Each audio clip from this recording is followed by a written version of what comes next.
ದೇವರು ಪ್ರಾರಂಭಿಸಿದ್ದನ್ನ ಆತನು ಪರಿಪೂರ್ಣಗೊಳಿಸ್ತಾನೆ.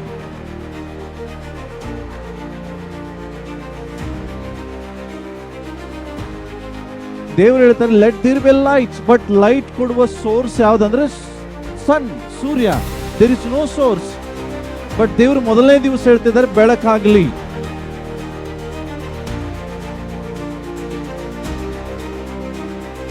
ಸೊ ಯೋಸೆಫನ ಜೀವಿತದಲ್ಲಿ God gave him a promise through his dreams.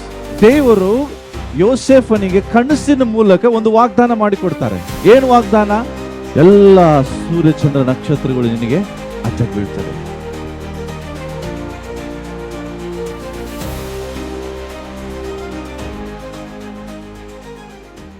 Hallelujah. So ಈ ದಿನದ ಸಂದೇಶದ ಶೀರ್ಷಿಕೆ ಈ ರೀತಿಯಾಗಿದೆ, god finishes what he started. So ನಾವೆಲ್ಲರೂ ವಾಕ್ಯದಲ್ಲಿದೆ, ಫಿಲಿಪಿಯನ್ಸ್ ಚಾಪ್ಟರ್ 1 ವರ್ಸ್ 6 ನಾವೆಲ್ಲ ಓದಿಕೊಳ್ಳೋಣ. ಫಿಲಿಪಿಯವರಿಗೆ ಬರೆದ ಪತ್ರಿಕೆ 1ನೇ ಅಧ್ಯಾಯ 6ನೇ ವಚನಕ್ಕೆ ನಾವೆಲ್ಲರೂ ನಮ್ಮ ಸತ್ಯವೇದವನ್ನು ತಿರುಗಿಸೋಣ.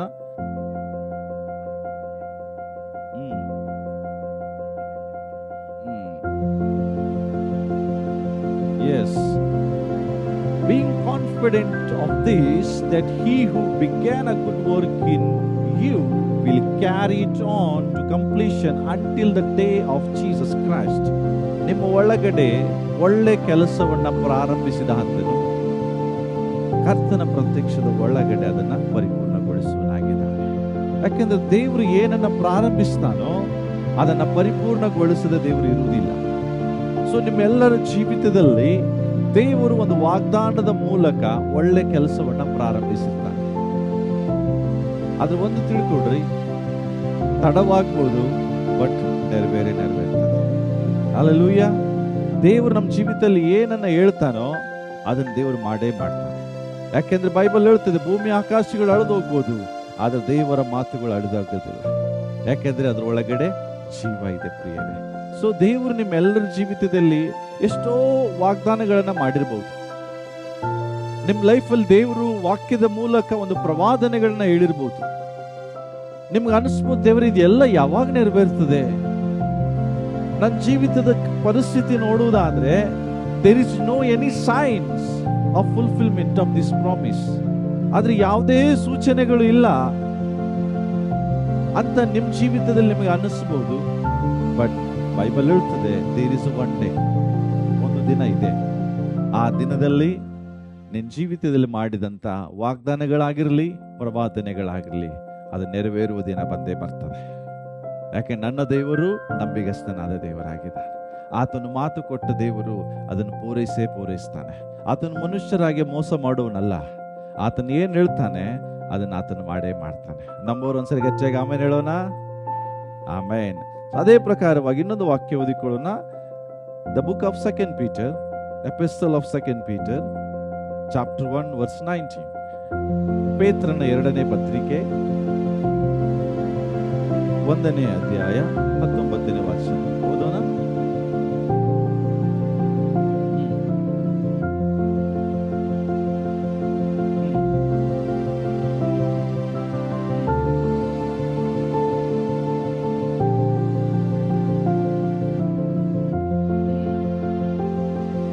ಹಲೋ, ನಿಮ್ಮೆಲ್ಲರ ಲೈಫಲ್ಲಿ ಪ್ರವಾದನ ವಾಕ್ಯ ನಿಮಗೆ ಸಿಕ್ಕಿದೆ, ಹೌದಾ? ಸಿಕ್ಕಿದೆಯಾ? ಹಲೋ, ಎಷ್ಟು ಜನರಿಗೆ ಅನ್ನಿಸ್ತದೆ ನನ್ನ ಜೀವಿತದಲ್ಲಿ ದೇವರು ಪ್ರವಾದನ ವಾಕ್ಯ ಕೊಟ್ಟಿದ್ದಾನೆ? ದೇವರ ವಾಕ್ಯ ಹೇಳ್ತಾ, ತಾಯಿ ಗರ್ಭದಲ್ಲಿರುವಾಗಲೇ ನಾನು ನಿನ್ನನ್ನು ರೂಪಿಸಿದ್ದೇನೆ. ಇದು ನಿಮಗೆ ಸಿಕ್ಕಿದೆಯಾ? ನಾನು ನಿನ್ನ ಸಂಗಡ ಇದ್ದುಕೊಂಡು ನಾನಿನ್ನ ಅಭಿವೃದ್ಧಿ ಪಡಿಸ್ತೇನೆ. ನಾನೇ ನಿನ್ನ ದೇವರಾಗಿದ್ದೇನೆ. ನಾನು ನಿನ್ನನ್ನು ತೊರೆಯುವುದಿಲ್ಲ, ನಿನ್ನನ್ನು ಕೈ ಬಿಡುವುದಿಲ್ಲ. ಯುಗದ ಸಮಾಪ್ತಿವರೆಗೂ ಎಲ್ಲಾ ದಿವಸ ನಾನು ನಿನ್ನ ಸಂಗಡ ಇರ್ತೇನೆ. ಹಲೋ, ಇವೆಲ್ಲ ಪ್ರವಾದನ ವಾಕ್ಯ ನಿಮಗೆ ಸಿಕ್ಕಿದೆಯಾ? ನಂಬ್ತೀರಾ? ಎಸ್, ದೇವರ ವಾಕ್ಯ ಹೇಳ್ತದೆ, ಈ ಪ್ರವಾದನ ವಾಕ್ಯ ನಮಗೆ ಬಹು ದೃಢವಾಗಿ ದೊರಕಿದೆ. ಬಟ್ ಈ ದಿನವು ಅರುಣೋದಯವಾಗದ್ರ ಒಳಗಡೆ ಉದಯ ನಕ್ಷತ್ರವು ನಿಮ್ಮ ಹೃದಯದಲ್ಲಿ ಮೂಡುವ ತನಕ ಅದನ್ನ ಕತ್ತಲೆಯಾದ ಸ್ಥಳದಲ್ಲಿ ಪ್ರಕಾಶಿಸುವಂತ ದೀಪವನ್ನು ಎನಿಸಿ ಅದಕ್ಕೆ ಲಕ್ಷ್ಯ. It means what? ದೇವರು ಪ್ರವಾದನೆಯನ್ನು ಹೇಳಿದ್ದಾರೆ, ಬಟ್ ಅದು ನೆರವೇರ್ಬೇಕಾದ್ರೆ ಈಗ ಕತ್ತಲೆ ಆವರಿಸಿದೆ. ಕತ್ತಲೆ ಅಂದ್ರೆ ದೇವರು ಮಾಡಿದ ವಾಗ್ದಾನ ನೆರವೇರ್ಲಿಕ್ಕೆ ಯಾವ ಆಸ್ಪದ ಕಾಣಿಸ್ತಾ ಇಲ್ಲ. There is no way. I am not seeing any way of fulfilment of his promise. ದೇವರ ವಾಗ್ದಾನಗಳು ನೆರವೇರುವುದಕ್ಕೆ ಯಾವ ಮಾರ್ಗ ನಂಗೆ ಕಾಣಿಸ್ತಿಲ್ಲ. ಬಟ್ ದೇವರ ವಾಕ್ಯ ಹೇಳ್ತದೆ, ಕತ್ತಲೆಯಾದ ಸ್ಥಳದಲ್ಲಿ ಪ್ರಕಾಶಿಸುವ ದೀಪವೆಂದೆನಿಸಿ, ದೇವರ ವಾಕ್ಯ ಹೇಳ್ತದೆ, ಅದರಲ್ಲಿ ನೀವು ಲಕ್ಷ್ಯ ಕೊಟ್ರೆ ಒಳ್ಳೇದು. ಅರ್ಥ ಏನು? ನಿನ್ನ ಜೀವಿತದಲ್ಲಿ ದೇವರು ಏನನ್ನ ಮಾಡ್ತೇನೆಂಬುದಾಗಿ ಹೇಳಿದ್ದಾನೋ ಅದನ್ನ ಮಾಡೇ ಮಾಡ್ತಾನೆ. ಆ ವಾಕ್ಯದಲ್ಲಿ ನಂಬಿಕೆಸ್ಥರಾಗಿರಿ, ಲಕ್ಷ್ಯ ಕೊಟ್ಟು ಇಡ್ರಿ, ನಿರಾಶೆಗೊಳ್ಳಬೇಡ್ರಿ ಎಂಬುದಾಗಿ ಹೇಳ್ತಾನೆ. ಸೊ ಇವತ್ತು ಇವೆಲ್ಲವನ್ನ ಅರ್ಥವಾಗ್ಲಿಕ್ಕೆ ದೇವರ ಕ್ರಿಯೇಷನ್, ದೇವರ ಸೃಷ್ಟಿಯ 4 ದಿನದ ಬಗ್ಗೆ ನಾನು ಮಾತನಾಡ್ತೇನೆ. ದೇವರು ವಾಗ್ದಾನ ಮಾಡಿರ್ತಾರೆ, ವಾಗ್ದಾನ ಮಾಡಿದಾಗ ಅದು ನೆರವೇರುವುದು ಯಾವಾಗ ಅನ್ನುವಂಥದ್ದು ಒಂದು ಸೃಷ್ಟಿಯ ಎಕ್ಸಾಂಪಲ್ ತಗೊಂಡು ಇವತ್ತು ನಿಮ್ಮ ಜೊತೆಗೆ ನಾನು ಮಾತನಾಡ್ತೇನೆ. ಯಾಕೆಂದ್ರೆ ವಾಕ್ಯವನ್ನ ನೀವು ಅರ್ಥ ಮಾಡಿಕೊಳ್ಳದಿದ್ರೆ ಅದರ ಆಶೀರ್ವಾದ ನಿಮಗೆ ಸಿಗುತ್ತಿಲ್ಲ. ಈಗ ನಾನು ಇದನ್ನ ಹೇಳಿ ಹೋಗ್ಬೋದು, 2 ಪೇತ್ರ 1:19 ಹಿಂಗೆ ಹೇಳ್ತದೆ, ನಿಮ್ಮ ಜೀವಿತದಲ್ಲಿ ನೆರವೇರ್ತದೆ, ಮನೆಗೆ ಹೋಗ್ರಿ ಅಂತ. ಬಟ್ ಅದು ಯಾವಾಗ ನೆರವೇರ್ತದೆ, ನೆರವೇರುವ ಸಮಯ ಏನು, ಆ ಸಂಗತಿ ನೀವು ಅರ್ಥ ಮಾಡ್ಕೊಳ್ಳಿ. ಸೊ ದೇವರು ಆದಿಯಲ್ಲಿ ಭೂಮಿ ಆಕಾಶಗಳನ್ನು ಸೃಷ್ಟಿಸಿದ 4 ದಿನದ ವಿಷಯ ನಾನು ಮಾತನಾಡ್ತೇನೆ. Not 7 days only, I am talking about 4 days. 4 ದಿನದ ಸೃಷ್ಟಿ ಬಗ್ಗೆ ಮಾತನಾಡ್ತೇನೆ. ಓಕೆ, ಸೊ ರೆಡಿ ಇದ್ದೀರಾ? ಹಲೋ, ರೆಡಿ ಇದ್ದೀರಾ? ಓಕೆ. ಸೊ ಹಾಗಾದ್ರೆ ದೇವರು ಮೊದಲನೇ ದಿವಸ ಏನು ಸೃಷ್ಟಿ ಮಾಡಿದ್ರು, 2ನೇ ದಿನ ಏನ್ ಮಾಡಿದ್ರು, 3ನೇ ದಿನ ಏನ್ ಮಾಡಿದ್ರು, 4ನೇ ದಿನ, ಇವು ಸಂಡೇ ಸ್ಕೂಲ್ ತಗೊಂಡಂಗಿದ್ದೀವಿ. ಓಕೆ, ಬಟ್ ಇದರ ಆಳವಾದ ಅರ್ಥ ನಿಮಗೆ ನಾನು ಇವತ್ತು ತಿಳಿಸ್ತೀನಿ. ಸೊ ಎಲ್ಲರೂ ಹೇಳ್ರಿ, ಮೊದಲನೇ ದಿವಸ. ಪಕ್ಕದವರಿಗೆ ಹೇಳ್ರಿ, ಮೊದಲನೇ ದಿವಸ, ಡೇ ಒನ್. ಹಾಗಾದ್ರೆ ಏನು ಡೇ 1? ದೇವರ ವಾಕ್ಯ ಹೇಳ್ತಾ ಆದಿಕಾಂಡ ಪುಸ್ತಕ 1ನೇ ಅಧ್ಯಾಯ 2ನೇ ವಚನ ಓದೋಣ. ಎಲ್ರು ಓದ್ರಿ ಆದಿಕಾಂಡ ಪುಸ್ತಕ. ಹ್ಮ್ ಹ್ಮ್ ಹ್ಮ್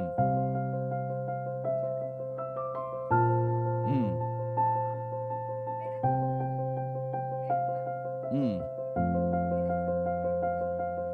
ಹ್ಮ್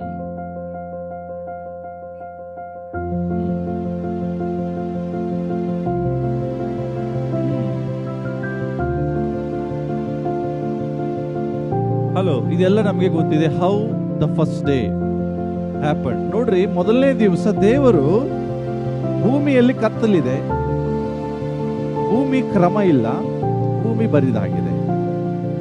ಭೂಮಿ ಅನ್ನುವಾಗ ನಮ್ಮ ಲೈಫ್ ಅನ್ನ ತೋರಿಸ್ತದೆ. ಓಕೆ, ಇಲ್ಲಿ ಬೈಬಲ್ ಹೇಳ್ತದೆ ಆಕಾಶದಲ್ಲಿ ಸಮಸ್ಯೆ ಇಲ್ಲ, ಬಟ್ ಸಮಸ್ಯೆ ಇರೋದು ಭೂಮಿಯಲ್ಲಿ. ಭೂಮಿ ಏನಾಗಿದೆ, ಕತ್ತಲೆಯಿಂದ ತುಂಬಿದೆ. ಹಾಗೆ ದೇವರು ಹೇಳ್ತಾರೆ ಬೆಳಕಾಗ್ಲಿ. ಏನಾದ್ರು ಬೆಳಕಾಗ್ಲಿ ಅಂತ ಹೇಳಿದ್ರು. It means what? ದೇವರು ಬೆಳಕು ಎದರಿಂದ ಬರ್ತದೆ? ಈಗ ಹೊರಗಡೆ ಬೆಳಕಿದೆಯೋ ಕತ್ತಲಿದೆಯೋ? ಈ ಬೆಳಕು ಎದರಿಂದ ಸಿಗ್ತಾ ಇದೆ? ಕರೆಕ್ಟ್. ಇಲ್ಲಿ ನಾವು ನೋಡ್ತೇವೆ, ಡೇ 1 ಅಲ್ಲಿ ದೇವರು ಹೇಳ್ತಾರೆ ಬೆಳಕಾಗ್ಲಿ ಎಂಬುದಾಗಿ ವಾಕ್ಯದಲ್ಲಿ ಮಾತನಾಡ್ತಾರೆ. But there is no any source. Understood? ಅರ್ಥ ಆಗ್ತದೆ? ದೇವರು ಏನ್ ಹೇಳ್ತಿದ್ದಾರೆ? God is giving a promise without any source, the promise without evidence. ಅಂದ್ರೆ ದೇವರು ವಾಗ್ದಾನ ಮಾಡ್ತಿದ್ದಾರೆ ಬೆಳಕಾಗ್ಲಿ, ಬಟ್ ಬೆಳಕು ಕೊಡೋ ಸೂರ್ಯ ಇಲ್ಲ. ಸೂರ್ಯ ಉಂಟಾಗಿದ್ದು 4ನೇ ದಿವಸ. ಹಲೋ, ಅರ್ಥ ಮಾಡ್ಕೊಳ್ರಿ ನನ್ನ ಸಂದೇಶವನ್ನ. ದೇವರು ಹೇಳ್ತಾರೆ let there be light, but light ಕೊಡುವ ಸೋರ್ಸ್ ಯಾವ್ದಂದ್ರೆ ಸನ್, ಸೂರ್ಯ. There is no source. But ದೇವರು ಮೊದಲನೇ ದಿವಸ ಹೇಳ್ತಿದ್ದಾರೆ ಬೆಳಕಾಗ್ಲಿ, ಹೀಗೆ ಬೆಳಕಾಗ್ಲಿ. ಸೊ ಇದನ್ನ ನಾನು ಜೋಸೆಫ್ ಲೈಫಿಗೆ ಕಂಪೇರ್ ಮಾಡ್ತೀನಿ. ಈಗ 4 days ಜೋಸೆಫ್ ಲೈಫಿಗೆ ಬರೋಣ. ಸೊ ಯೋಸೆಫನ್ ಜೀವಿತದಲ್ಲಿ God gave him a promise through his dreams. ದೇವರು ಯೋಸೆಫನಿಗೆ ಕನಸಿನ ಮೂಲಕ ಒಂದು ವಾಗ್ದಾನ ಮಾಡಿಕೊಡ್ತಾರೆ. ಏನು ವಾಗ್ದಾನ? ಎಲ್ಲ ಸೂರ್ಯ ಚಂದ್ರ ನಕ್ಷತ್ರಗಳು ನಿನಗೆ ಬೀಳ್ತದೆ. ನಿನ್ನ ಅಣ್ಣನ ಕೈಯಲ್ಲಿ, ನಿಮ್ಮ ಅಣ್ಣಂದ್ರಿಗೆ ಎಲ್ಲ ಸಿವುಡುಗಳಿದೆ, ನಿನ್ನ ಕೈಯಲ್ಲಿ ಒಂದು ಸಿವುಡಿದೆ, ಬಟ್ ನಿಮ್ಮ ಅಣ್ಣಂದ್ರ ಎಲ್ಲಾ ಸಿವುಡುಗಳು ನಿನ್ನ ಸಿವುಡು ಮುಂದೆ ತಲೆ ಬಾಗ್ತಿದೆ. ಇದು ದೇವರು ಅವನಿಗೆ ಒಂದು ವಾಗ್ದಾನ ಕೊಡ್ತಿದ್ದಾರೆ, ಒಂದು ಪ್ರವಾದನೆ ಹೇಳ್ತಿದ್ದಾರೆ. ಅಂದ್ರೆ ಏನು? ನಿನ್ನ ಕುಲದಲ್ಲಿ ನೀನೇ ಎಲ್ಲರಿಗಿಂತ ಉನ್ನತ ಸ್ಥಾನದಲ್ಲಿ ಇರ್ತೀಯ. This is the first day 1 of Joseph life. God gave him promise without any evidence. ದೇವರು ಅವನಿಗೆ ವಾಗ್ದಾನ ಮಾಡ್ತಿದ್ದಾರೆ, ಬಟ್ ಅದು ನೆರವೇರ್ಲಿಕ್ಕೆ ಯಾವುದೇ ಎವಿಡೆನ್ಸ್ ಇಲ್ಲ. ಹಲೋ, ಇಲ್ಲೇ ಇದ್ದೀರಾ? ಅರ್ಥ ಮಾಡ್ಕೊಡ್ರಿ. ದೇವರು ಪ್ರವಾದನಾತ್ಮಕವಾಗಿ ಬೆಳಕಾಗಲಿ ಎಂಬುದಾಗಿ ಹೇಳ್ತಿದ್ದಾರೆ. ಅದೇ ರೀತಿಯಾಗಿ ನಿಮ್ಮ ಜೀವಿತದಲ್ಲಿ ದೇವರು ನಿನಗೆ ವಾಗ್ದಾನ ಕೊಡುವಾಗ, ನಿನಗೆ ದೇವರ ಕರೆಗಳನ್ನು ಕೊಡುವಾಗ, ಅಥವಾ ದೇವರು ನಿನಗೆ ದೇವರ ವಾಕ್ಯದ ಮೂಲಕ ಪ್ರವಾದನೆಗಳನ್ನು ಕೊಡುವಾಗ, ಅಥವಾ ಯಾವ ದೇವ ಸೇವಕರ ಮೂಲಕ ನಿನಗೆ ಪ್ರವಾದನೆಗಳನ್ನು ಹೇಳುವಾಗ, ದೇವರು ನಿನಗೆ ವಾಗ್ದಾನ ಅಥವಾ ಕರೆ ಅಥವಾ ಒಂದು ಪ್ರವಾದನೆಯನ್ನು ಕೊಡ್ತಾರೆ. ಬಟ್ ಕೊಟ್ಟ ನಂತರ ಅದು ಹೆಂಗೆ ಆಗ್ತದೆ ಅಂತ ದೇವರು ಹೇಳುವುದಿಲ್ಲ. ದೇವರು ಅದನ್ನು ಯಾವ ರೀತಿಯಾಗಿ ಫುಲ್ಫಿಲ್ ಮಾಡ್ತಾರೆ ಎಂಬುದಾಗಿ ಮೊದಲೇ ದೇವರು ಡೆಸ್ಟಿನಿನ ಹೇಳುವುದಿಲ್ಲ. ಅಂದ್ರೆ ನಿನ್ನ ಜೀವಿತದಲ್ಲಿ ಇದು ನಡೀತದೆ, ಬಟ್ ಹೇಗೆ ಅಂತ ದೇವರು ಹೇಳುವುದಿಲ್ಲ. ಇದು ಯಾರ ಲೈಫಲ್ಲಿ ಆಯ್ತು? ಯೋಸೆಫನ ಲೈಫಲ್ಲಿ ಆಯ್ತು. ತಿಳ್ಕೊಡ್ರಿ, ಯಾವಾಗ ಯೋಸೆಫನಿಗೆ ದೇವರು ವಾಗ್ದಾನ ಮಾಡಿದ್ರು, ಅವನ ಜೀವಿತ ಅನ್ನಿಸ್ತು. ಯಾಕಂದ್ರೆ ಆತನು ಎಲ್ಲರಿಗಿಂತ ಪ್ರಿಯನಾಗಿರುವ ಮಗ. ಅವನ ತಂದೆ ಅವನನ್ನು ತುಂಬಾ ಪ್ರೀತಿಸಿ ಅವನಿಗೊಂದು ನಿಲುವಂಗಿಯನ್ನು ಹಾಕಿದ್ರು. ಯಾರು? ಅವರಪ್ಪ ಅವನಿಗೊಂದು ವಿಶೇಷವಾದಂತ ನಿಲುವಂಗಿ ಹಾಕುವಾಗ ಇವರು ಸಹೋದರಿ ಹೊಟ್ಟೆ ಕಿಚ್ಚಾಯ್ತು ಅವನಿಗೆ. ನಮ್ಮ ಡ್ಯಾಡಿ ನಮಗೇನು ಮಾಡುವುದಿಲ್ಲ, ಆದ್ರೆ ಈ ಮನುಷ್ಯನಿಗೆ ಮಾತ್ರ ಎಲ್ಲವನ್ನ ಮಾಡ್ತಾನೆ ಎಂಬ ಹೊಟ್ಟೆ ಕಿಚ್ಚಿಗೆ ಒಳಗಾದ. ಅಷ್ಟು ಪ್ರೀತಿ ಮಾಡ್ತಿದ್ದ. ತಿಳ್ಕೊಡ್ರಿ, ಡ್ಯಾಡಿ ಏನ್ ಹಾಕಿದ್ರು ಅವನಿಗೆ? ಏನ್ ಹಾಕಿದ್ದಾರೆ? ಹಲೋ, ದಿಸ್ ನಿಲುವಂಗಿ ಅಂದ್ರೆ ಇದು ನಿನ್ನ ಜೀವಿತದಲ್ಲಿ ಒಂದು ಆಶೀರ್ವಾದ. ಫಸ್ಟ್ ಡೇ 1 ಅಲ್ಲಿ ಎಕ್ಸೈಟ್ಮೆಂಟ್ ಇದೆ. ಏನು? ನಿಲುವಂಗಿ ಸಿಕ್ಕಿದೆ, ದೇವರ ದರ್ಶನ ಸಿಕ್ಕಿದೆ, ನನ್ನ ಜೀವಿತದಲ್ಲಿ ದೇವರು ಏನಾಗ್ತದೆ ಎಂಬುದಾಗಿ ದೇವರು ತಿಳಿಸಿದಂತ ಎಕ್ಸೈಟ್ಮೆಂಟ್ ಇದೆ. ಈ ಎಕ್ಸೈಟ್ಮೆಂಟ್ ಮಧ್ಯದಲ್ಲಿ ಅವನ ಜೀವಿತದಲ್ಲಿ 2ನೇ ದಿನ ಬರ್ತದೆ ಅಂತ ಅವನಿಗೆ ಗೊತ್ತಿಲ್ಲ. ಯಾಕೆಂದ್ರೆ ಈಗ ದೇವರು ಮಾಡಿದಂತ ವಾಗ್ದಾನ ನೆರವೇರುವ ದಿನ ಯಾವುದು? ನೆರವೇರುವ ದಿನ ಯಾವುದು? ಎಲ್ಲರೂ ಹೇಳ್ರಿ, 4ನೇ ದಿವಸ. ಬಟ್ ಅವನ್ ಗೊತ್ತಿಲ್ಲ, ಅವನ ಜೀವಿತದಲ್ಲಿ ಡೇ 1, ಡೇ 2, ಡೇ 3 ಬಂದೇ ಬರ್ತದೆ. ದೇವರು ಆದಿಕಾಂಡ ಪುಸ್ತಕದಲ್ಲಿ 1ನೇ ಅಧ್ಯಾಯದಲ್ಲಿ 1ನೇ ದಿವಸ ಬೆಳಕಾಗ್ಲಿ ಅಂತ ಹೇಳಿದ್ರು. ಆದ್ರೆ ಬೆಳಕನ್ನ ಶಾಶ್ವತವಾಗಿ ಕೊಡುವ ಸೂರ್ಯ ಉಂಟಾಗಿದೆ ಅವಾಗ, ಡೇ 4 ಅಲ್ಲಿ. ಹಾಗಾದ್ರೆ ಡೇ 2, ಡೇ 3, 2ನೇ ದಿನ 3ನೇ ದಿನದಲ್ಲಿ ಏನ್ ನಡೆದಿದೆ ಅನ್ನೋದು ಬಹಳ ಇಂಪಾರ್ಟೆಂಟ್. ಒಂದು ಫ್ಯಾಮಿಲಿ ಇತ್ತು. ಆ ಫ್ಯಾಮಿಲಿಗೆ ಅವರು ಒಂದು ಆಕ್ಸಿಡೆಂಟ್ ಅಲ್ಲಿ ಅವರು ತಮ್ಮ ಕಾರನ್ನು ಅವರು ಕಳ್ಕೊಂಡ್ಬಿಟ್ರು. ಇದು ವೆಸ್ಟರ್ನ್ ಕಂಟ್ರಿಯಲ್ಲಿ ಕಾರ್ ಅಂದ್ರೆ ಬೇಸಿಕ್ ನೀಡ್. ಈಗ ನಮ್ಗೆ ಹೆಂಗೆ ಬೈಕ್ ನೀಡ್ ಇದೆಯೋ ಹಂಗೆ ಅಲ್ಲೆಲ್ಲ ಬೇಸಿಕ್ ನೀಡ್ ಅವೆಲ್ಲ. ಅವರು ಕಾರ್ ಕಳ್ಕೊಂಡ್ರು. ಕಾರ್ ಕಳ್ಕೊಂಡಾಗ ಆ ಸಭೆ ಪಾಸ್ಟ್ರಿಗೆ ಪ್ರೇರೇಪಣೆ ಆಯ್ತು, ಈ ಫ್ಯಾಮಿಲೀಸ್ಗೆ ನಾವೇನ್ ಮಾಡೋಣ, ಒಂದು ಕಾರ್ ಗಿಫ್ಟ್ ಕೊಡೋಣ, ನಮ್ಮ ಕಾರ್ ಗಿಫ್ಟ್ ಕೊಡೋಣ ಅಂತ ಅವ್ರನ್ನ ಇನ್ವೈಟ್ ಮಾಡಿದ್ರು. ಅವ್ರಿಗೆ ಇನ್ವೈಟ್ ಮಾಡಿದಾಗ ಅವ್ರಿಗೆ ಹೇಳಿದ್ರು, ನೋಡಿ ನಾವು ಡಿಸೈಡ್ ಮಾಡಿದ್ವಿ, ನಿನಗೆ ಒಂದು ಕಾರನ್ನು, ನಮ್ಮ ಕಾರನ್ನು ನಿಮಗೆ ನಾವು ಗಿಫ್ಟ್ ಆಗಿ ಕೊಡ್ತೇವೆ. ಅಯ್ಯೋ ಫಸ್ಟ್ ನೀವು ನಮ್ಗೆ ಯಾಕೆ ಕೊಡ್ತೀರಿ? ನೀವು ನಮ್ಗೆ ಕೊಟ್ಟರೆ ನೀವು ಇಲ್ಲ, ನಮ್ಮ ಮನೆ ಪಕ್ಕದಲ್ಲೇ ನಾವು ನಡ್ಕೊಂಡಾದ್ರೂ ಹೋಗ್ತೀವಿ ಚರ್ಚಿಗೆ, ಬಟ್ ನೀವು ತುಂಬಾ ದೂರಿಂದ ಬರ್ತೀರಿ, ನಿಮಗೆ ಕಾರ್ ಅವ್ರಿಗೆ ಬಹಳ ಖುಷಿ ಆಯ್ತು. ಬಟ್ ಅವಾಗ ಪಾಸ್ಟ್ ಹೇಳಿದ್ರು, ಬಟ್ ಈಗ ನಾನು ಕೊಡೋದಿಲ್ಲ ನಿಮಗೆ, ಯಾಕೆಂದ್ರೆ ಈ ಕಾರು ಸ್ವಲ್ಪ ಸರ್ವಿಸಿಂಗ್ ಮಾಡಿಸ್ಬೇಕು, ಟೈರ್ ಎಲ್ಲ ಸೌದೋಗಿದೆ, ಟೈರ್ ಎಲ್ಲ ಚೇಂಜ್ ಮಾಡಬೇಕು, ಸ್ವಲ್ಪ ಬಂಪರ್ ಕೆಲಸ ಇದೆ, ಎಲ್ಲ ಮಾಡಿ ನಿನಗೆ ನಾನು ಏನು ಮಾಡ್ತೇನೆ, ನೆಕ್ಸ್ಟ್ ವೀಕ್ ಕಾರ್ ಕೊಡ್ತೇನೆ. ಆಗ ಭಾಳ ಖುಷಿ ಆಯ್ತು. ಫಸ್ಟ್ ಏನೇನು ಮಾಡಿಸ್ಬೇಕು ಎಲ್ಲ ಮಾಡಿಸಿ ನಂಗೆ ಮುಂದಿನ ಹೊರ ಕೊಡಿ ಅಂತ ಹೇಳಿ ಹೋದ. ಆದ್ರೆ ತಿಳ್ಕೊಡ್ರಿ, ಅವನು ಹೋಗುವಾಗ ಕಾರಿನ ಜೊತೆಗೆ ಹೋಗ್ತಿದ್ದಾನೆ, ಬಟ್ ಕಾರ್ ಕೀ ಇಲ್ಲೇ ಹೋಗ್ತಿದ್ದಾನೆ. ಬಹಳ ಜನರಿಗೆ ಅರ್ಥ ಆಗ್ತಿಲ್ಲ. ಅವನು ಮನೆಗೆ ಹೋಗುವಾಗ ಕಾರ್ ಜೊತೆಗೆ ಹೋದ, ಬಟ್ ಏನಿಲ್ಲ ಅವನ ಕೈಗೆ, ಈಗ ಕಾರ್ ಕೀ ಇಲ್ಲ ಅಷ್ಟೇ. ಅರ್ಥ ಏನು? ಶಾರೀರಿಕವಾಗಿ ಕಾರ್ ತಗೊಂಡು ಹೋಗ್ಲಿಲ್ಲ ಅವನು, ಬಟ್ ಅವನಿಗೆ ಪ್ರಾಮಿಸ್ ಬಂತೆಗೆ ಏನ, ನಿಂಗೆ ಮುಂದಿನ ವಾರ ಕಾರ್ ಸಿಗ್ತದೆ. ಬಟ್ ಆ ಕಾರು ಮುಂದಿನ ವಾರ ಅವನಿಗೆ ಸಿಗಬೇಕಾದ್ರೆ ಆ ಕಾರ್ ಎಲ್ಲಿ ಹೋಗ್ಬೇಕೀಗ? ಸರ್ವಿಸಿಂಗ್ ಹೋಗ್ಬೇಕು, ಬಂಪರ್ ಚೇಂಜ್ ಆಗ್ಬೇಕು, ಟೈರ್ ಚೇಂಜ್ ಆಗ್ಬೇಕು. ಬಟ್ ಆ ವ್ಯಕ್ತಿಗೆ ಹೋಗಿ ಫುಲ್ ಖುಷಿಯಾಗಿ ಹೇಳ್ತಿದೆ, ನಮ್ಮ ಹತ್ರ ಕಾರ್ ಇದೆ. ಎಲ್ಲಿದೆ ಕಾರ್? ಕಾಣ್ತಿಲ್ಲ. ಇಲ್ಲ, ಮುಂದಿನ ವಾರ ಬರ್ತದೆ, ಪಾಸ್ಟರ್ ಹೇಳಿದ್ದಾರೆ. ನಾನೇನ್ ಹೇಳಿಕ್ಕೆ ಇಷ್ಟಪಡ್ತಿದ್ದೇನೆ, ಈ ಪಾಸ್ಟರ್ ಹೇಳಿದ ಮಾತಿನಿಂದ ಅವನು ಎಲ್ರಿಗೂ ಏನ್ ಹೇಳ್ತಿದ್ದಾನೆ? ನನ್ನ ಹತ್ರ ಕಾರ್ ಇದೆ, ನನ್ನ ಹತ್ರ ಕಾರ್ ಇದೆ, ಬಟ್ ಎಲ್ಲಿದೆ? ಕಾಣ್ತಿಲ್ಲ. ಇಲ್ಲ, ಬಂದೇ ಬರ್ತದೆ. ಯಾಕೆ? ಈಗ ಸರ್ವಿಸ್ ನಡೆದಿದೆ. ಇದೇ ಪ್ರಕಾರ ದೇವ್ರ ನಿಮ್ ಜೀವಿತದಲ್ಲಿ ವಾಗ್ದಾನ ಮಾಡಿಲ್ವಾ? ಹಲೋ, ಯಾರಾದ್ರೂ ಹಿಂಗೆ ಹೇಳ್ಕೊಂಡು ಅಡ್ಡಾಡ್ತೀರಾ? ನನ್ನ ಜೀವಿತದಲ್ಲಿ ಆಶೀರ್ವಾದ ಬಂದಿದೆ, ನನ್ನ ಜೀವಿತದಲ್ಲಿ ದೇವರು ಅದ್ಭುತ ಮಾಡಿದ್ದಾನೆ, ನನ್ನ ಜೀವಿತದಲ್ಲಿ ಇಂಥ ಕಾರ್ಯಗಳು ಆಗಿದೆ, ಯಾರು ಹೇಳುದಿಲ್ಲ. ಯಾಕೆ? ಮನುಷ್ಯರ ಮೇಲೆ ನಂಬುವಷ್ಟು ನಾವು ದೇವರಿಗೆ ಮೇಲೆ ನಂಬಿಕೆ ಇಡಲ್ಲ. ಆ ವ್ಯಕ್ತಿ ಮುಂದಿನ ವಾರ ಕೊಡ್ತೇನೆ ಅಂತ ಹೇಳಿದ ತಕ್ಷಣನೇ ಎಲ್ರ ಮುಂದೆ ಏನ್ ಹೇಳ್ತಿದ್ದಾನೆ? ಆ ಹ್ಯಾವ್ ಅ ಕಾರ್, ನನ್ನ ಹತ್ರ ಒಂದು ಕಾರ್ ಇದೆ.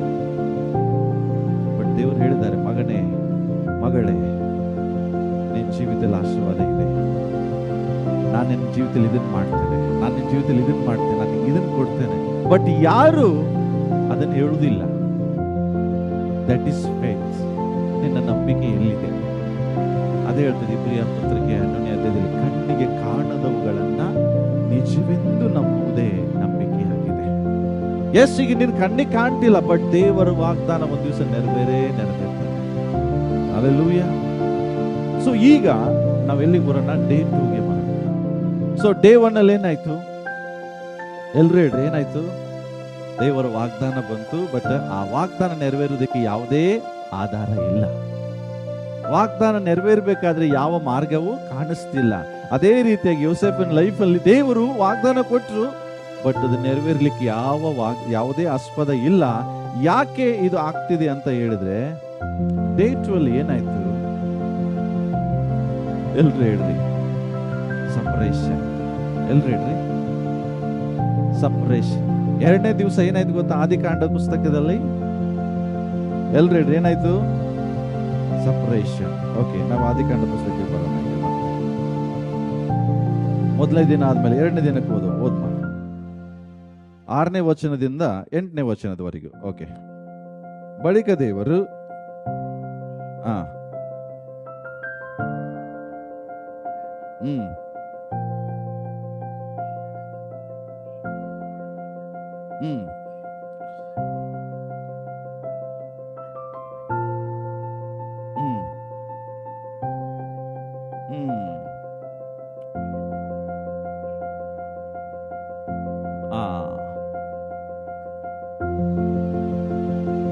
God separated waters.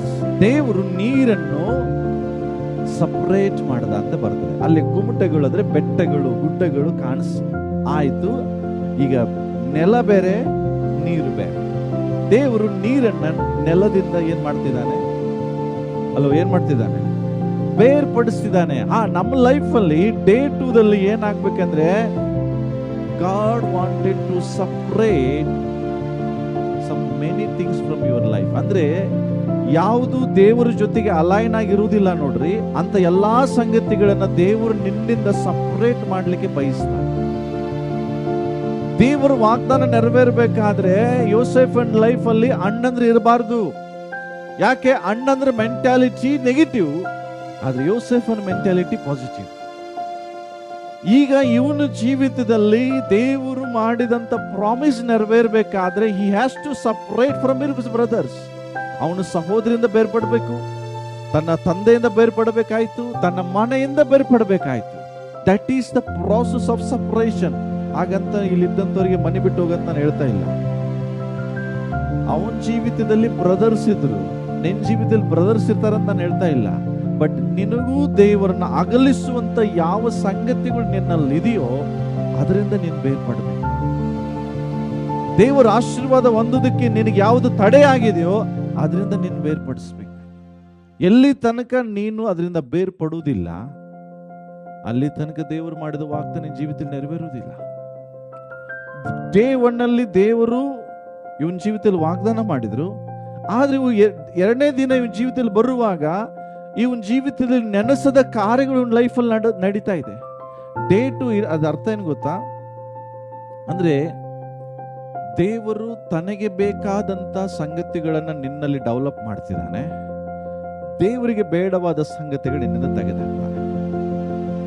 ದೇವರು ಹೇಳ್ತಾರೆ, ನಿನ್ನ ಜೀವಿತದಲ್ಲಿ ಆಶೀರ್ವಾದ ನೀನು ಕಾಣಬೇಕಾದ್ರೆ ನಿನ್ನ ದೇವರ ಮಾರ್ಗದಲ್ಲಿ ನಡಿಬೇಕು. ನಿನ್ನ ಲೋಕದ ಮಾರ್ಗದಲ್ಲಿ ನಡೆಯುವುದಾದ್ರೆ ಲೋಕ ನಿನಗೆ ಆಸೆಯನ್ನು ತೋರಿಸ್ತದೆ, ನಿನ್ನನ್ನು ಟೆಂಪ್ಟ್ ಮಾಡ್ತದೆ, ಬಟ್ ನಿನ್ನನ್ನ ಅದು ಸೀದಾ ದೇವರಿಂದ ದೂರ ತೆಗೆದುಕೊಂಡು ಹೋಗ್ತದೆ. ದೇವರು ನಿನಗೆ ಕಿರೀಟ ಇಟ್ಟಿರ್ತಾನೆ, ಆ ಕಿರೀಟವನ್ನ ಪಡ್ಕೊಳ್ಳೋಕ್ಕಿಂತ ಮುಂಚೆ ಸೈತಾನನ ಮಾರ್ಗದಲ್ಲಿ ಒಂದು ಬಿಸ್ಕಿಟ್ ಹಾಕ್ತಾನೆ. ನೀನು ಕಿರೀಟವನ್ನ ನೋಡದೆ ಬಿಸ್ಕಿಟಿಗೆ ಆಸೆ ಪಡುವಾಗ ನಿನ್ನ ಜೀವಿತದಲ್ಲಿರುವಂಥ ಕಿರೀಟವನ್ನ ತಪ್ಪಿಸ್ಕೊಳ್ತೀವಿ.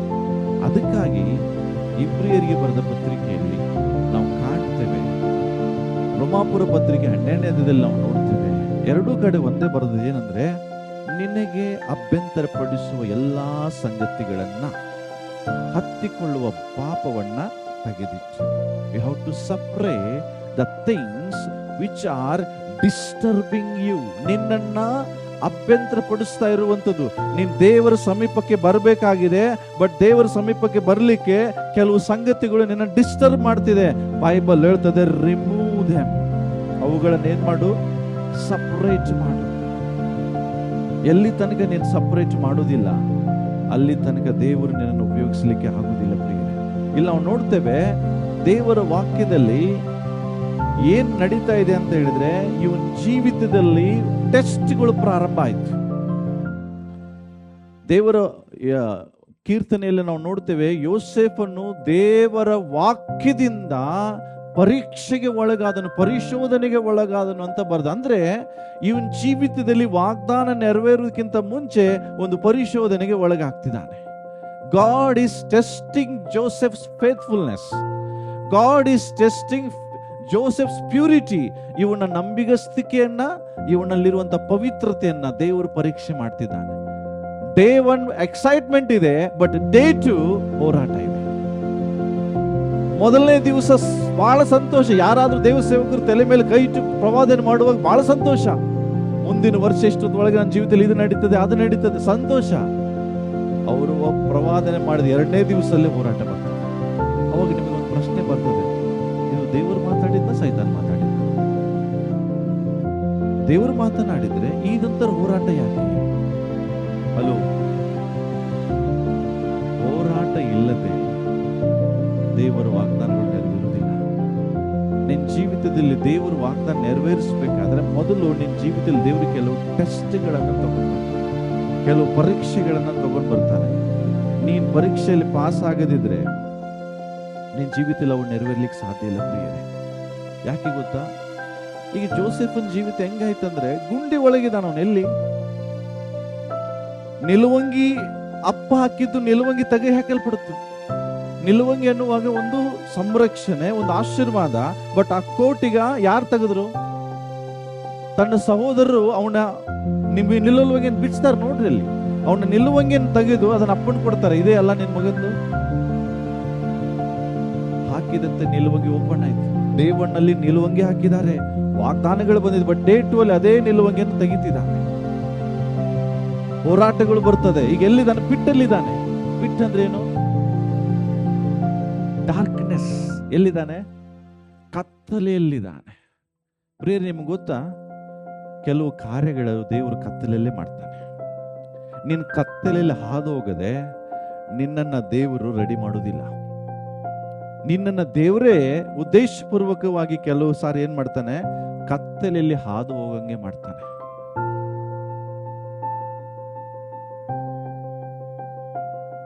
ಡಾಕ್ಟರ್ ಕೇಳ್ರಿ, ಮಗುವಿನ ಅಂಗಾಂಗಗಳು ಡೆವಲಪ್ಮೆಂಟ್ ಎಲ್ಲ ಆಗ್ತದೆ?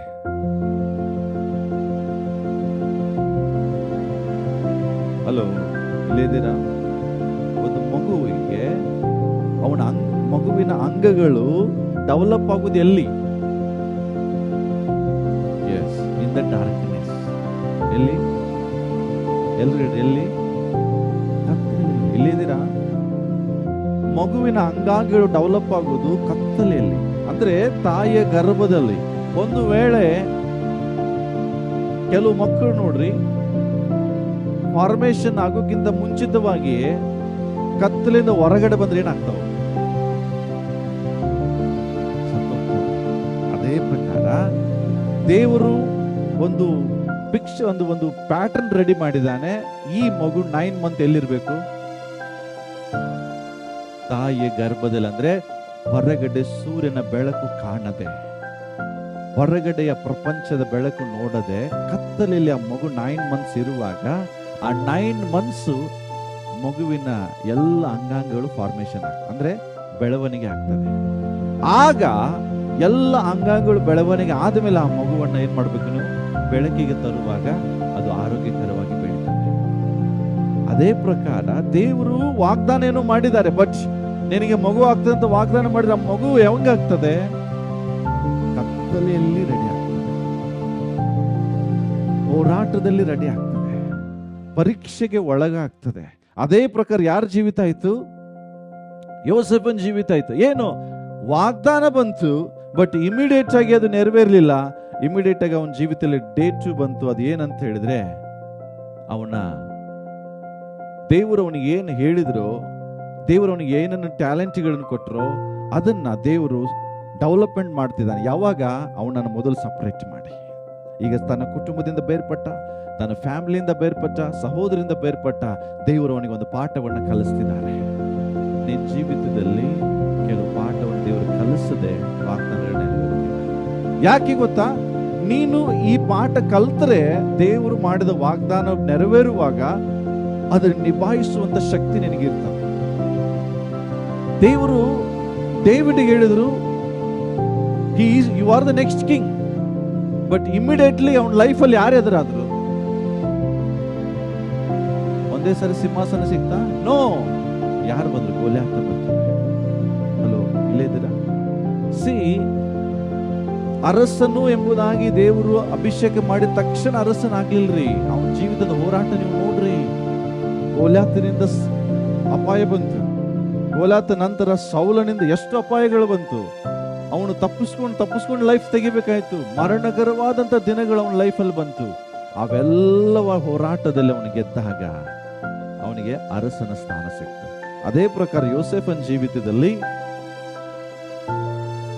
ವಾಗ್ದಾನ ಡೇ 1 ಅಲ್ಲಿ ಬಂತು.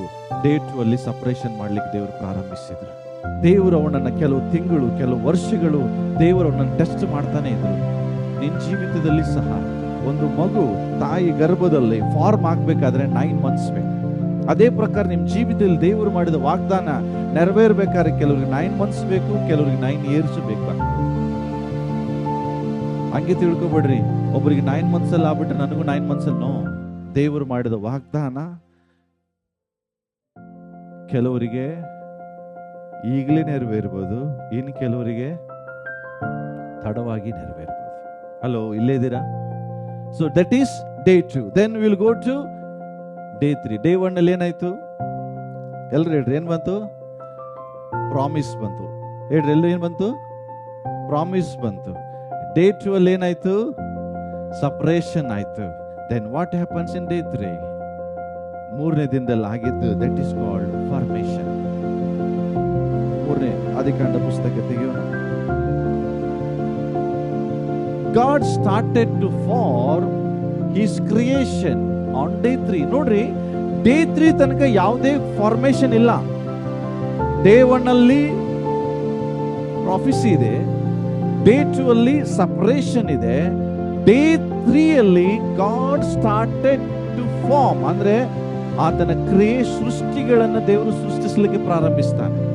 ಅಲ್ಲಿ ತನಕ ಯಾವ ಒಂದು ಗಿಡನೂ ಹುಟ್ಟಿಲ್ಲ. ಡೇ 3 ಅಲ್ಲಿ ಏನ್ ಸ್ಟಾರ್ಟ್ ಆಯ್ತು? ದೇವರ ಸೃಷ್ಟಿ ಪ್ರಾರಂಭ ಆಯ್ತು. ಹೋದ್ರಿ? ಓಕೆ, ನೆಕ್ಸ್ಟ್ 9th ಇಂದ ಹೋದ್ರಿ. ಅನಂತರ ದೇವರು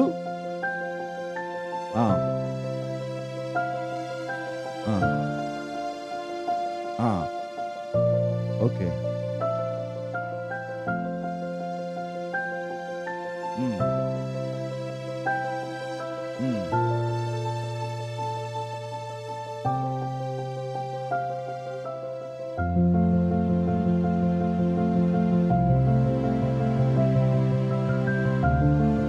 ಸಿ ಹಾಗೆಯೇ ಆಯ್ತು. ತಿಳ್ಕೊಡ್ರಿ,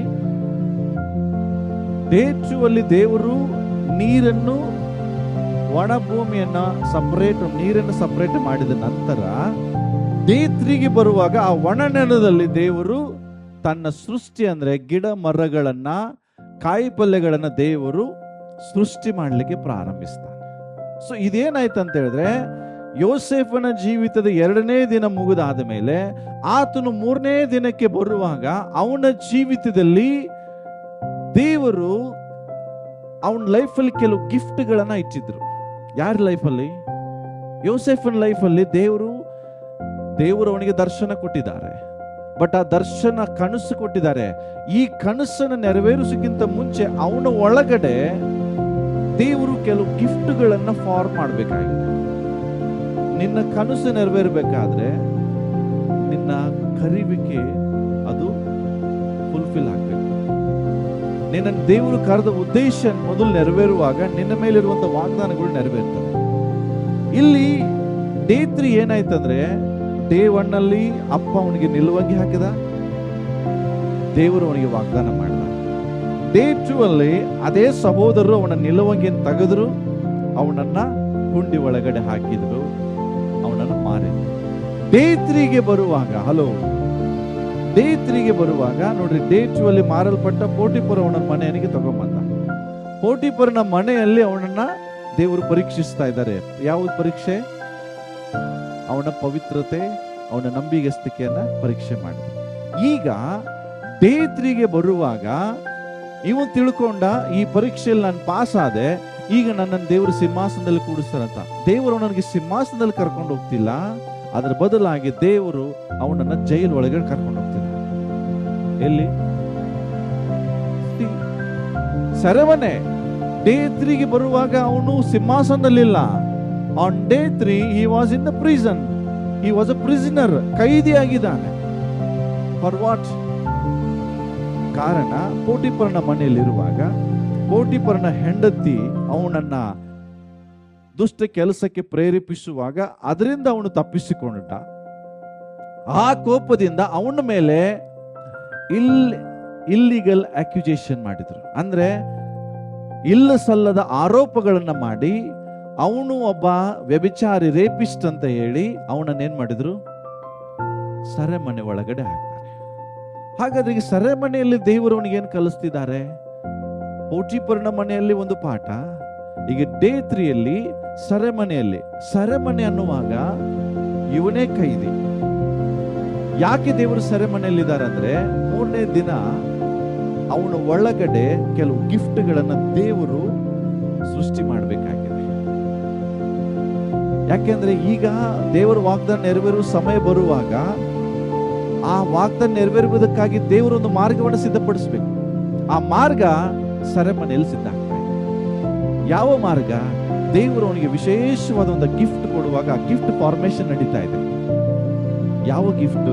ಕನಸುಗಳ ಅರ್ಥ ಹೇಳುವಂತ ಗಿಫ್ಟ್, ಇತರಿಗೆ ಸಹಾಯ ಮಾಡುವಂತ ಗಿಫ್ಟ್, ಇತರಿಗೆ ಸೇವೆ ಮಾಡುವಂತ ಗಿಫ್ಟ್. ಹಲೋ, ಈ ಡೇ 3ಯಲ್ಲಿ ನಿನ್ನ ಕೆಲಸ ಏನಂದ್ರೆ ಇನ್ನೊಬ್ಬರ ಸೇವೆ ಮಾಡುವಂಥದ್ದು. ಏನರ್ಥ?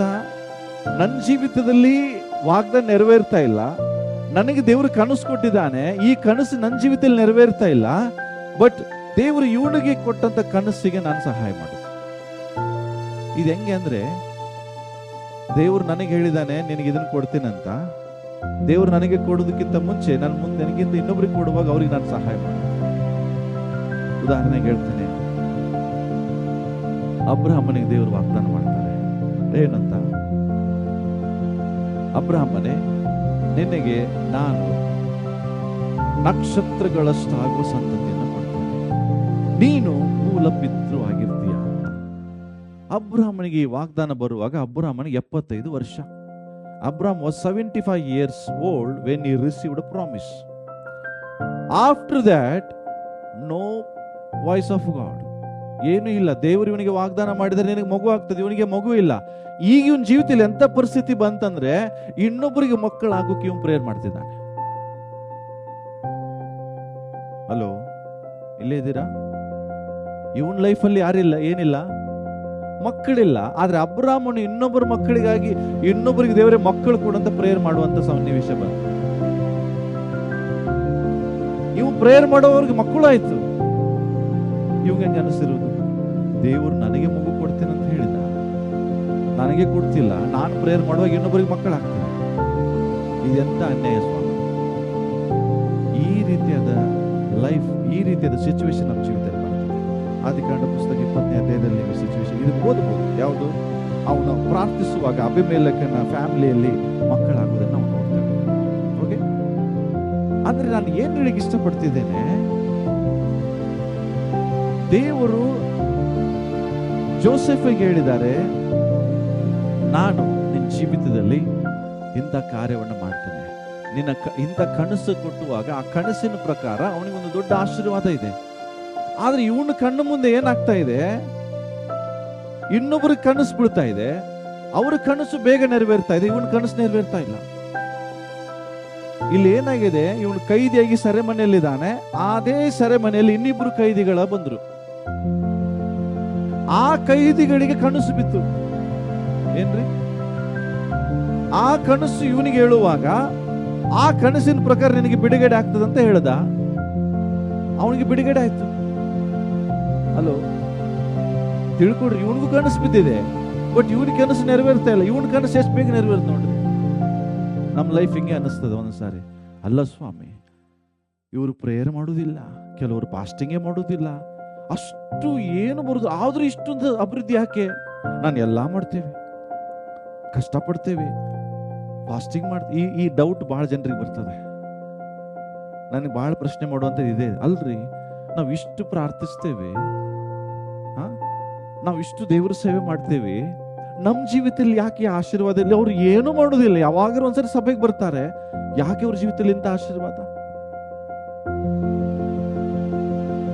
ಅದು ನೋವಾಗಿರ್ತದೆ. ಯೋಸೇಫನಿಗೆ ಎಷ್ಟು ನೋವಾಗಿರ್ಬೋದಲ್ಲ. ನನ್ನ ಜೀವಿತದಲ್ಲಿ ದೇವರು ಕನಸು ಕೊಟ್ಟು ಎಷ್ಟೋ ವರ್ಷಗಳಾಯ್ತು, ಈಗ ನಾನು ಇನ್ನೊಬ್ರು ಸೇವೆ ಮಾಡ್ತಾ ಇದ್ದೇನೆ, ಅವ್ರ ಕನಸು ನೆರವೇರಿಸ್ತಾ ಇದ್ದೇನೆ, ನನ್ನ ಜೀವಿತದಲ್ಲಿ ಕನಸು ನೆರವೇರ್ತಿಲ್ಲ.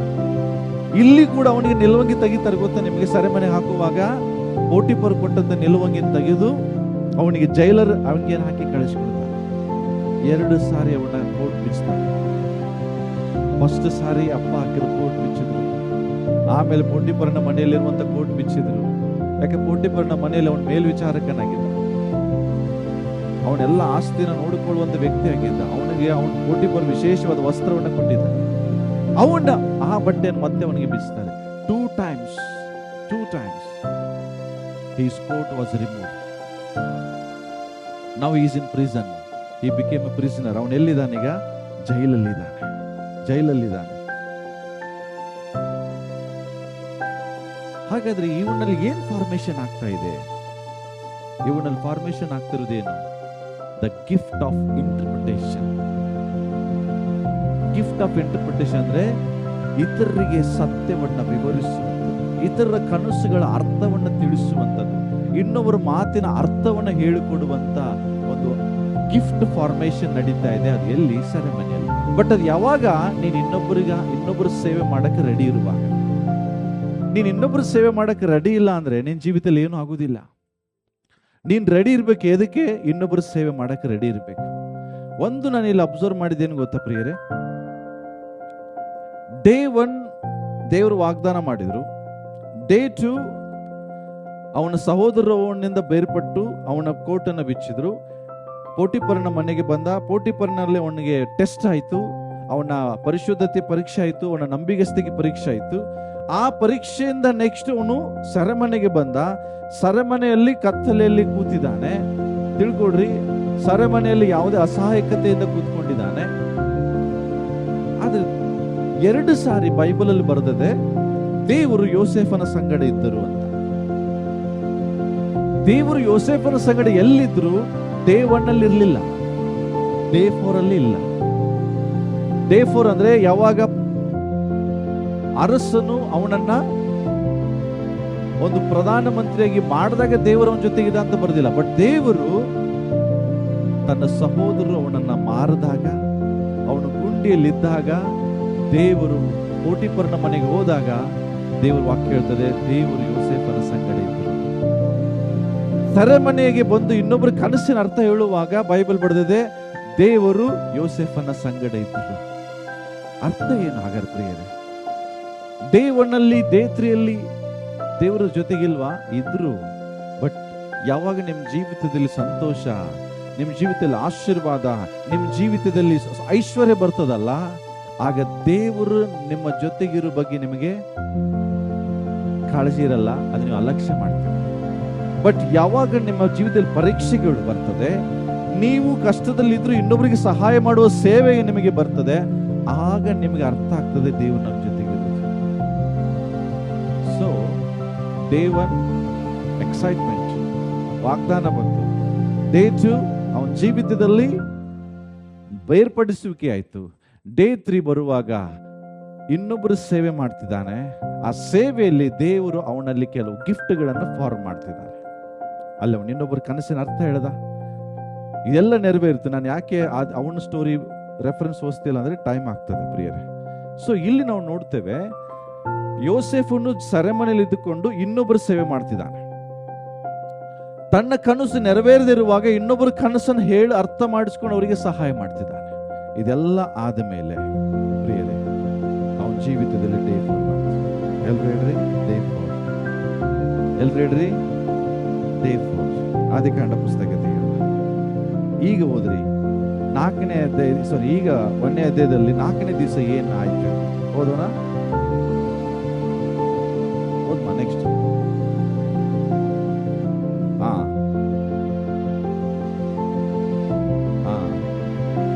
ಓಕೆ.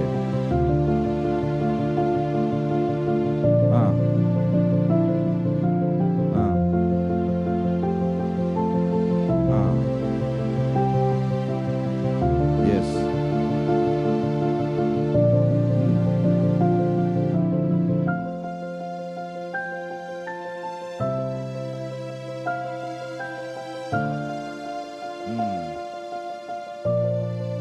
ಎಸ್. ಹಲೋ, 4ನೇ ದಿನದಲ್ಲಿ ಯಾರು ಹುಟ್ಟಿದ್ರು? ದೇವರು ಯಾರನ್ನು ಉಂಟು ಮಾಡಿದ್ರು? ನಾವು ನೋಡ್ತೇವೆ ಡೇ 4 ಅಲ್ಲಿ ಸೂರ್ಯ, ಬೆಳಕು ಕೊಡುವ ಸೂರ್ಯ, ಚಂದ್ರ, ಆಕಾಶದ ನಕ್ಷತ್ರಗುಣ. ಹಲೋ, ತಿಳ್ಕೊಡ್ರಿ, ಹಗಲಿಗೆ ಬೆಳಕು ಯಾರು ಕೊಡ್ತಾರೆ? ഇരുಳಲ್ಲಿ ಬೆಳಕು ಯಾರು ಕೊಡ್ತಾರೆ? ಚಂದ್ರ, ನಕ್ಷತ್ರ. ಹೌದಾ? ನಂಬ್ತೀರಾ? ಹಾಗಾದ್ರೆ ಡೇ 1 ಅಲ್ಲಿ ಏನಾಯ್ತು? ವಾಗ್ದಾನ ಆಯ್ತು, ಬೆಳಕು. ಬಟ್ ಈ ಬೆಳಕು ಕೊಡುವಂತ ಸೋರ್ಸ್ ಉಂಟಾಗಿದ್ದೆಲ್ಲಿ? 4ನೇ ದಿವಸ. ಅಂದ್ರೆ ಬೆಳಕು ಕೊಡುವ ಸೂರ್ಯ ಉಂಟಾಗಿದ್ದು 4ನೇ ದಿವಸ, ಬೆಳಕು ಕೊಡುವ ಚಂದ್ರ ಉಂಟಾಗಿದ್ದು 4ನೇ ದಿವಸ, ಬೆಳಕು ಕೊಡುವ ನಕ್ಷತ್ರಗಳು ಉಂಟಾಗಿದ್ದು 4ನೇ ದಿವಸ. ಅಂದ್ರೆ ಏನು? ದೇವರು ವಾಗ್ದಾನ ಮಾಡಿದ್ದು ಮೊದಲನೇ ದಿವಸ, ಬಟ್ ಅದು ನೆರವೇರಿದ ಯಾವಾಗ? ಆ ವಾಕ್ಯ ನೆರವೇರಿದ ಯಾವಾಗ?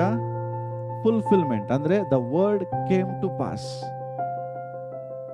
ಅದೇ ರೀತಿಯಾಗಿ ಯೋಸೇಫನ್ ಜೀವಿತದಲ್ಲಿ ಡೇ 1 ಅಲ್ಲಿ ಏನಾಯ್ತು? ಯಾರಾದ್ರೂ 4 ಜನ ಬರ್ರಿ, ಪುರುಷರು 4 ಜನ ಬರ್ರಿ. ಎಲ್ರು ಡೇ 1, ಡೇ 2, ಡೇ 3, ಡೇ 4.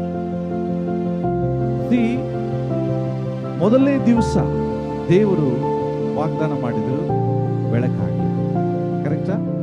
ಯೋಸೇಫನ್ ಜೀವಿತದಲ್ಲಿ ದೇವರು ಡೇ 1 ಅಲ್ಲಿ ಕನಸು ಕೊಡ್ತಾರೆ, ನೀನು ನಿನ್ನ ಮುಂದೆ ಆಕಾಶದ ಸೂರ್ಯ, ಚಂದ್ರ, ನಕ್ಷತ್ರಗಳೆಲ್ಲವೂ ನಿನಗೆ ಅಡ್ಡ ಬೀಳ್ತವೆ. ಅಂದ್ರೆ ನೀನು ನಿಮ್ಮ ಮನೆಯವರು ಎಲ್ಲರಿಗಿಂತ ನೀವು ಉನ್ನತ ಸ್ಥಾನದಲ್ಲಿ ಇರ್ತೀವಿ. ಬಟ್ ಈ ಯೋಸೇಫನು ಡೇ 2ಗೆ ಬರುವಾಗ ತನ್ನ ಸಹೋದರರಿಂದ, ಕುಟುಂಬದಿಂದ ಬೇರ್ಪಟ್ಟ,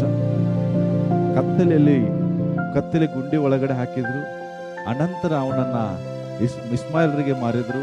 ಅವರು ಅಲ್ಲಿಂದ ಪೋಟಿಫರನ ಅವನನ್ನು ಕೊಂಡ್ಕೊಂಡು ಬಂದು ಮನೆ ಹಾಳಾಗಿಟ್ಟುಕೊಂಡ. ಪೋಟಿಫರನ ಮನೆಯಲ್ಲಿ ಇವನ ನಿಜವಾದ ಟೆಸ್ಟ್ ನಡೀತು, ನಿಜವಾದ ಪರೀಕ್ಷೆ ನಡೀತು. ಬಟ್ ಆ ಪರೀಕ್ಷೆಯಲ್ಲಿ ಅವನು ಪಾಸ್ ಆದ.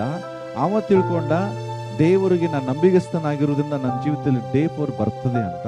ಬಟ್ ಅವನ ಜೀವಿತದಲ್ಲಿ ಡೇ 4 ಬರಲಿಲ್ಲ, ಅವನ ಜೀವಿತದಲ್ಲಿ ಡೇ 3 ಬಂತು. ಅವನು ನಂಬಿಗಸ್ತನಾಗಿದ್ರು. ಅವನ ನಂಬಿಗಸ್ತಿಗೆ ಸಿಕ್ಕಂತ ಬಹುಮಾನ ಕೈದಿಯಾಗಿ ಎಲ್ಲೋದ? ಸೆರೆಮನೆಗೆ ಹೋದ. ಸೆರೆಮನೆಯಲ್ಲಿ ಯಾಕೆ ದೇವರು ಕಳಿಸಿದ್ರು? ಇನ್ನೊಬ್ಬರು ಸೇವೆ ಮಾಡೋದಕ್ಕೆ, ಇನ್ನೊಬ್ಬರಿಗೆ ಸಹಾಯ ಮಾಡೋದಕ್ಕೆ ಅಷ್ಟೇ. ಯಾಕೆ? ಇನ್ನೊಬ್ಬರು ಸೇವೆ ಮಾಡುವಾಗ, ನೀನು ಇನ್ನೊಬ್ಬರಿಗೆ ಸಹಾಯ ಮಾಡುವಾಗ ನಿನ್ನ ಒಳಗಡೆ ದೇವರು ಒಂದು ಹೊಸ ಸೃಷ್ಟಿಯನ್ನು ಮಾಡ್ತಿರ್ತಾರೆ. ದಯಮಾಡಿ ಹೇಳ್ತೇನೆ, ನೀವು ಇನ್ನೊಬ್ಬರು ಸೇವೆ ಮಾಡುವಾಗ ಹಿಂದೆ ಮುಂದೆ ನೋಡ್ಬೇಡ್ರಿ. ಇನ್ನೊಬ್ಬರಿಗೆ ಸಹಾಯ ಮಾಡುವಾಗ ಹಿಂದೆ ಮುಂದೆ ನೋಡ್ಬೇಡ್ರಿ. ದೇವರು ನಿನಗೆ ಪ್ರೇರೇಪಣೆ ಕೊಡುವಾಗ ಇಮ್ಮಿಡಿಯೇಟ್ ಆಗಿ ಸೇವೆ ಮಾಡ್ರಿ. ಇಮ್ಮಿಡಿಯೇಟ್ ಆಗಿ ಇನ್ನೊಬ್ಬರು ಸಹಾಯಕ್ಕೆ ಬರ್ರಿ. ಯಾಕೆ ಗೊತ್ತಾ? ನೀನು ಇನ್ನೊಬ್ಬರು ಸೇವೆ ಮಾಡುವಾಗ, ನೀನು ಇನ್ನೊಬ್ಬರಿಗೆ ಸಹಾಯ ಮಾಡುವ ನಿನ್ನ ಒಳಗಡೆ ದೇವರು ಒಂದು ಮಾರ್ಗವನ್ನು ರೆಡಿ ಮಾಡ್ತಿರ್ತಾರೆ. ಇಲ್ಲಿ ಇವನು ಒಳಗಡೆ ಒಂದು ಗಿಫ್ಟ್ ಅನ್ನು ದೇವರು ರೆಡಿ ಮಾಡ್ತಾರೆ, ಕನಸುಗಳನ್ನು ತಿಳಿಸುವ. ಅವನು ಕೈದಿಗೆ ಸಹಾಯ ಮಾಡಿದ.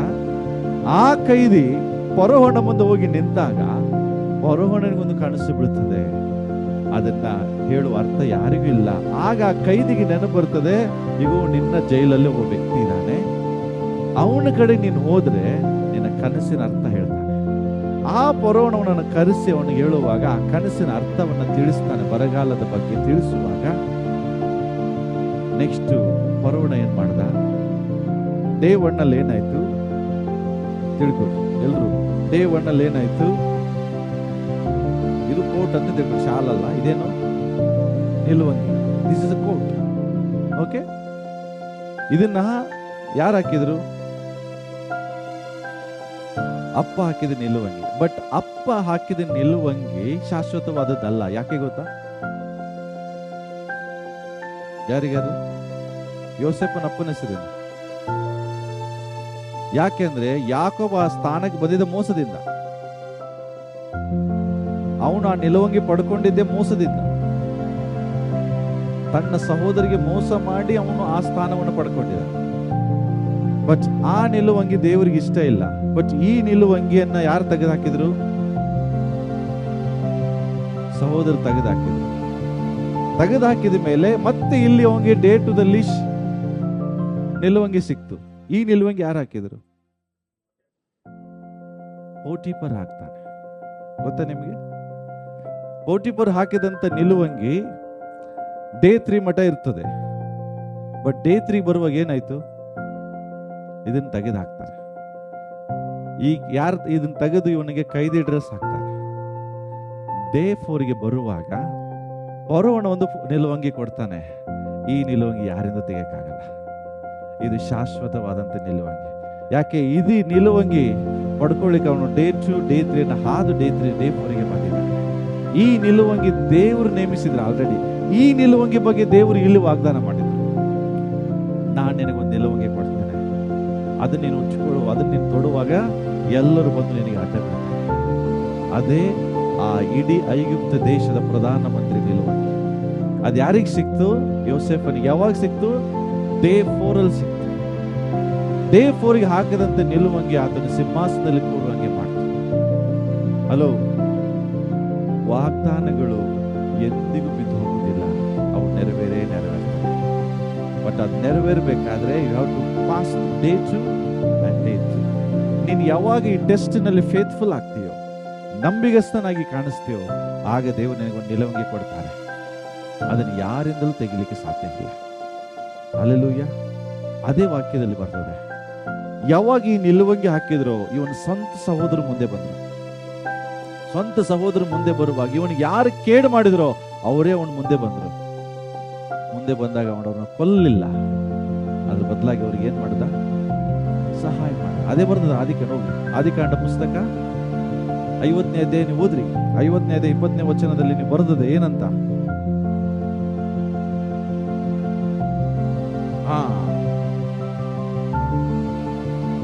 ಹಲೋ, ನೀವು ನನಗೆ ಕೇಡ್ ಬಯಸಿದ್ರಿ, ಆದ್ರೆ ದೇವರು ನನಗೆ ಏನ್ ಮಾಡಿದ್ರು? ಮೇಲಾಗ್ಲಿ ಅಂತ ಬಯಸಿದ್ರು.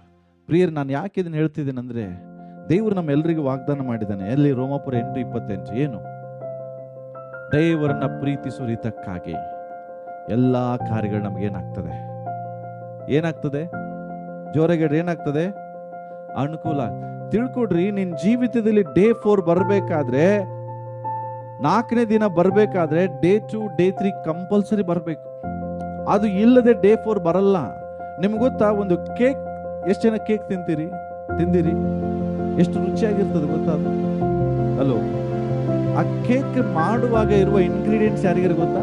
ಸಾಮಗ್ರಿಗಳು ಏನು ಉಪಯೋಗಿಸ್ತಾರೆ? ಯಾರು ಹೇಳ್ತೀರಾ? ಕೇಕ್ ಮಾಡ್ಲಿಕ್ಕೆ ಏನೇನು ಉಪಯೋಗಿಸ್ತಾರೆ? Sugar, maida, flour, butter, egg,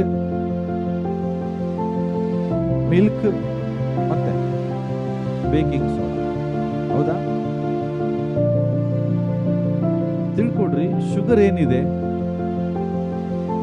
sugar ಏನು? ಮಿಲ್ಕ್, ಶುಗರ್ ಮಿಲ್ಕ್ ಏನಿದಾವೆ? ಸ್ವೀಟ್ ಇದೆ. ಕರೆಕ್ಟಾ? ಆರ್ ಬೇಕಿಂಗ್ ಸೋಡಾ ತಿಂದಿರಿ ಯಾರಾದರೂ? ಯಾರು ಯಾರು ಯಾರು ಹೇಳಿ ಬೇಕಿಂಗ್ ಸೋಡಾ ಟೇಸ್ಟ್ ಹೆಂಗಿರ್ತದೆ? ಸೋಡಾ ಅಲ್ಲ, ತಿನ್ನು ಸೋಡಾ ಅಲ್ಲ, baking soda. Baking soda is different. ನೀವು ಅಡಿಗೆ ಹಾಕೋ ಸೋಡಾ ಇಸ್ ಡಿಫ್ರೆಂಟ್. ಅಡಿಗೆ ಹಾಕೋ ಸೋಡಾ ಬೇರೆ, ಬೇಕಿಂಗ್ ಸೋಡಾ ಬೇರೆ. ಯಾರು ಹೇಳ್ರಿ ಬೇಕಿಂಗ್ ಸೋಡಾ ಟೇಸ್ಟ್ ಹೆಂಗಿರ್ತದೆ ಗೊತ್ತಾ? ಹುಳಿ, ಚಿಗುರು, ಕಹಿ ತರ ಇರ್ತದೆ. ತಿಳ್ಕೊಡ್ರಿ, ಈ ಹುಳಿ ಕಹಿ ಇರುವುದು ಇಷ್ಟು ಬ್ಯೂಟಿಫುಲ್ ಕೇಕ್ ಹೆಂಗ ಮಾಡ್ತದೆ? ಮತ್ತೆ ಬೇಕಿಂಗ್ ಸೋಡಾ ಹಾಕದೆ ಏನಾಗುದಿಲ್ಲ. Without baking soda you cannot make a cake. But baking soda taste is very bad. Taste ಇಲ್ಲದೆ ಇರುವ ಬೇಕಿಂಗ್ ಸೋಡಾ ಕೇಕಿಗೆ ಇಷ್ಟು ಟೇಸ್ಟ್ ಹೆಂಗೆ ಕೊಡುತ್ತೆ ಸಾಧ್ಯ? ಅರ್ಥ, ನಿನ್ನ ಜೀವಿತದಲ್ಲಿ ಎಲ್ಲ ಮಿಕ್ಸರ್ ಆದಾಗಲೇ ಶುಗರ್ ಇರಬೇಕು, ಮಿಲ್ಕ್ ಇರಬೇಕು, ಜೊತೆಗೆ ಬೇಕಿಂಗ್ ಸೋಡಾನು ಇರಬೇಕು.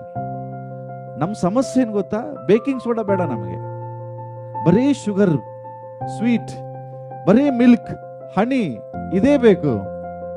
ಹೇಳ್ರಿ, ಹಂಗಿದ್ರೆ ಡೇ 4 ಬರಲ್ಲ. ಡೇ 4 ಅಂದ್ರೆ ಕೇಕ್, ರೆಡಿ ಆಗಿರುವ ಕೇಕ್. ಈ ಕೇಕ್ ರೆಡಿ ಆಗ್ಬೇಕಾದ್ರೆ ನಿನ್ನ ಜೀವಿತದಲ್ಲಿ ಬೇಕಿಂಗ್ ಸೋಡಾ ಬೇಕೇ ಬೇಕು. That is day 2 and day 3. ಇವತ್ತು 100% ಹೇಳ್ತೇನೆ, ಇಲ್ಲಿ ಕೂತಂತ ಬಹಳಷ್ಟು ಜನ ಡೇ 2 ಡೇ 3 ಅಲ್ಲಿ ಕರೆಕ್ಟ್ ನಂಬ್ತೀರಾ? ಡೇ 4 ಅಲ್ಲಿ ಇಲ್ಲ ಬಹಳ ಜನ. ಕೆಲವರು ಹೋಗಿರ್ಬೋದು, ನಂಗೆ ಗೊತ್ತಿಲ್ಲ. ಆದ್ರೆ ಡೇ 2 ಡೇ 3 ಅಲ್ಲಿ ಬಹಳ ಜನ ಇದ್ದಾರೆ. ದೇವ್ರು ಎಲ್ರಿಗೂ ವಾಗ್ದಾನ ಮಾಡಿದ್ದಾನೆ, ಬಟ್ ಆ ವಾಗ್ದಾನ ನೆರವೇರಬೇಕಾದ್ರೆ ಬಹಳಷ್ಟು ಜನ ಡೇ 2 ಅಲ್ಲಿ ಬಂದು ನಿಂತಿದ್ದಾರೆ. ಸಾಕಪ್ಪ, ನನಗೆ ಜೀವಿತನೇ ಬೇಡ ಅನ್ನುವಂಥ ಪರಿಸ್ಥಿತಿಯಲ್ಲಿ ಇದ್ರಿ. ಬಟ್ ದೇವ್ರು ತಿಳ್ಕೊಡ್ರಿ, ನಿನ್ನ ಜೀವಿತದಲ್ಲಿ 4ನೇ ದಿನ ಇದೆ. ಪಕ್ಕದವ್ರಿಗೆ ಹೇಳ್ರಿ, ನಿನ್ನ ಜೀವಿತದಲ್ಲಿ 4ನೇ ದಿನ ಇದೆ. ಚಿಂತೆ ಮಾಡಬೇಡ, ಚಿಂತೆ ಮಾಡಬೇಡ. 4ನೇ ದಿನ ಬಂದೇ ಬರ್ತದೆ. ಆಗ ನೀನು ಎಲ್ಲರಿಗಿಂತ ಮೇಲಾಗಿರ್ತೀಯ, ಆಶೀರ್ವಾದ ನಿಧಿ ಆಗಿರ್ತೀಯ. ಎಲ್ಲರೂ ನಿಂತುಕೊಂಡು ಪ್ರಾರ್ಥನೆ ಮಾಡೋಣ ಪ್ರಿಯರೇ.